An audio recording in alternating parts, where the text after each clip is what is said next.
Role మోడలా ఏ model ప్రజలకు తెలుసు. తెలంగాణ రాష్ట్రంలో కాంగ్రెస్ పార్టీ నాయకులకు ఒక అలవాటుగా మారింది.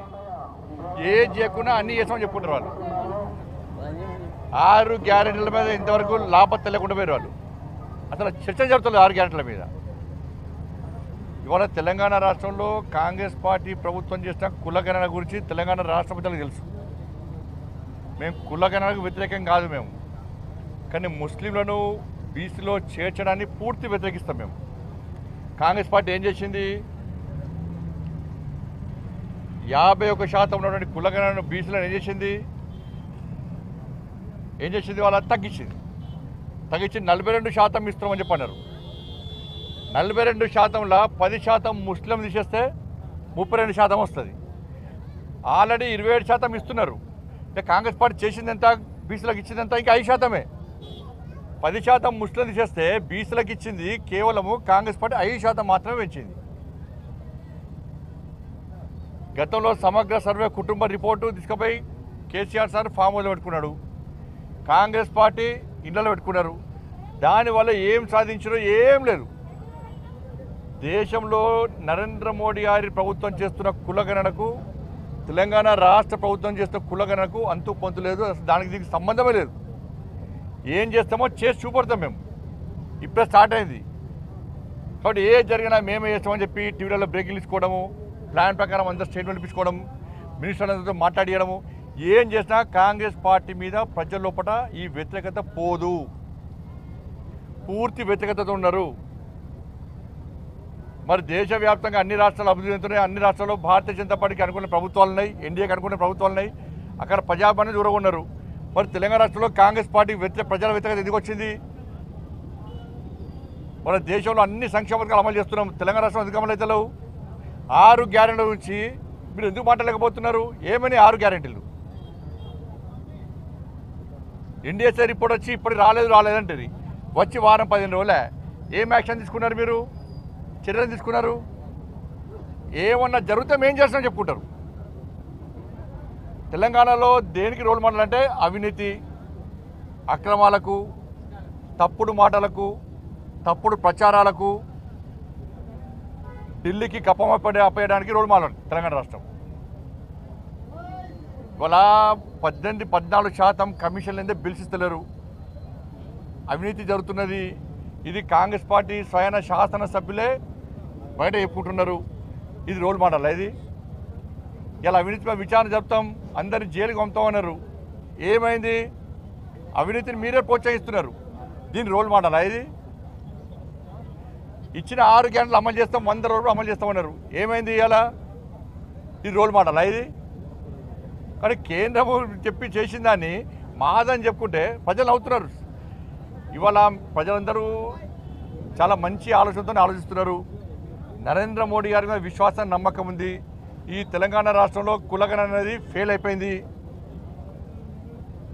మొత్తము లెక్కలకు అంతు పొంతు లేదు. ఎన్నికల కమిషన్ జనాభాకు దివిలిచ్చిన ఎన్నిక కులగణకు సంబంధం లేదు. ఉన్న పాపులేషన్కు విలేజ్ కులగణకు సంబంధం లేదు. ఏమి అంత మొత్తం పూర్తిగా తేడాతో ఉన్నది. కాబట్టి వాళ్ళ దేశంలో జరిగే కులగణనకు, తెలంగాణ రాష్ట్రంలో జరిగే కులగణకు చాలా ఫరక్ ఉంటుంది. కాబట్టి మీరు ఎంత గొంతెత్తి చెప్పుకున్నా కూడా ఇలా ప్రజలు మోడీ గారి మీద విశ్వాసాన్ని నమ్మకంతో ఉన్నారు. కాబట్టి మీ మాయ మాటలు నమ్మరన్న విషయం గుర్తుంచుకోవాలని కోరుతున్నాను.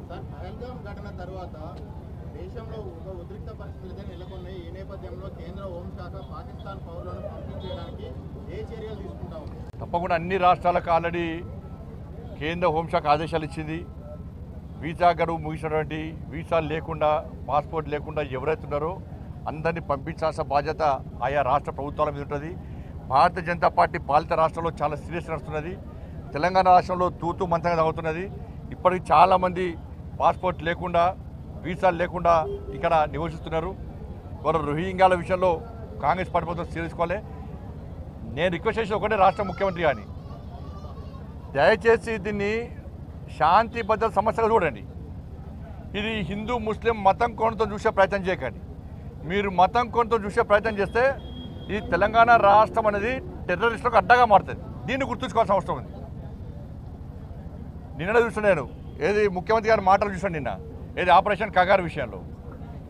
ఇప్పుడు వాళ్ళ చేతిలో తుపాకులు ఉంటాయి, మావోయిస్టుల చేతిలో తుపాకులు ఉన్నాయి. దాన్ని రాష్ట్ర ముఖ్యమంత్రి గారు ఏమంటారు, సామాజిక కొంత చూస్తూ ఉంటారు. ఇది ఎక్కడ పద్ధతి? వాళ్ళ చేతిలో తుపాకులు ఉన్నాయి, వాళ్ళు మైండ్స్ని పెట్టిండ్రు పోలీసులు చంపడానికి.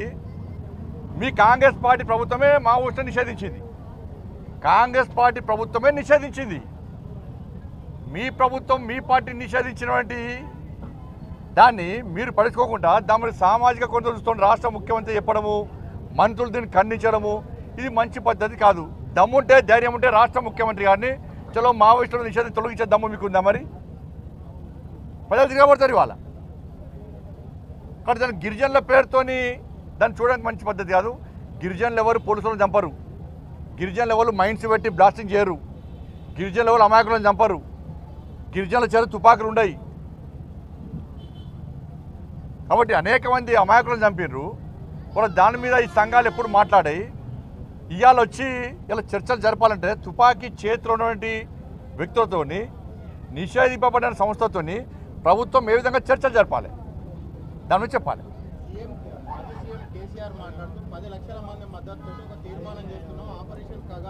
10 లక్షల మంది వచ్చారు అన్న మీటింగ్.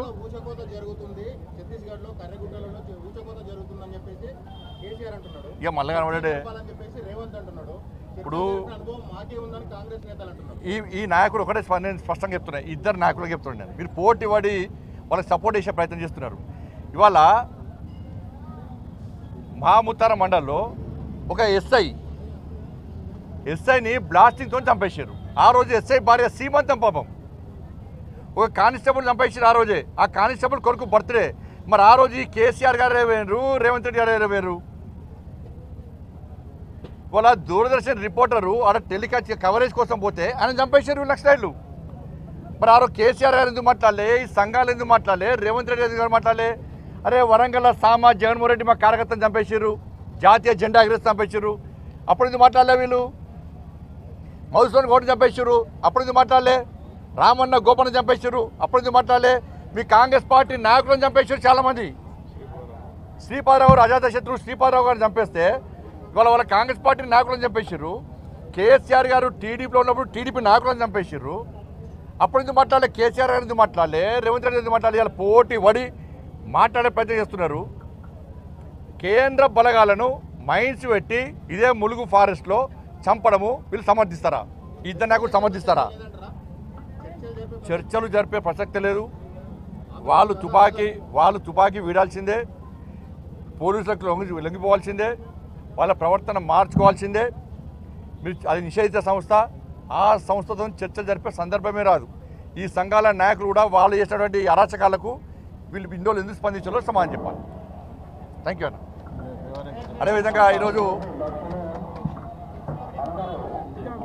కరీంనగర్ జిల్లా కరీంనగర్ నియోజకవర్గంలోని కొత్తపల్లిలో శ్రీ మార్కండేయ స్వామివారి దేవాలయంలో దాదాపు 33 అడుగుల ఎత్తున్నటువంటి వీరాంజనేయ స్వామివారి యొక్క విగ్రహాన్ని అలా ప్రతిష్ఠించడం జరిగింది. చాలా ప్రతిష్టమైనటువంటి టెంపుల్ ఇది, ఒక పవర్ఫుల్ టెంపుల్ ఇది. చాలామంది కొండగట్టుపోయే దారిలో ఉంది. హనుమాన్ జయంతి సందర్భంగా కూడా చాలామంది హనుమాన్ భక్తులు ఈ ప్రాంతం నుంచి పోతుంటే టెంపుల్ నిర్వాహకులు చాలా సేవ చేస్తుంటారు. కాబట్టి అందరికీ దర్శనార్థము, అందరికీ స్వామివారి ఆశీర్వాదం ఉండాలని చెప్పి ఆలోచనతో ఇలా నిలువ 33 అడుగులు ఎత్తున్నటువంటి ఆంజనేయ స్వామి విగ్రహాన్ని ఈరోజు ఆవిష్కరణ జరిగింది. తప్పకుండా అందరూ సంతోషంగా ఉండాలని కోరుతాం. Hi, this is Neha Shetty. Please subscribe to GK News. Hi everybody, subscribe to GK News.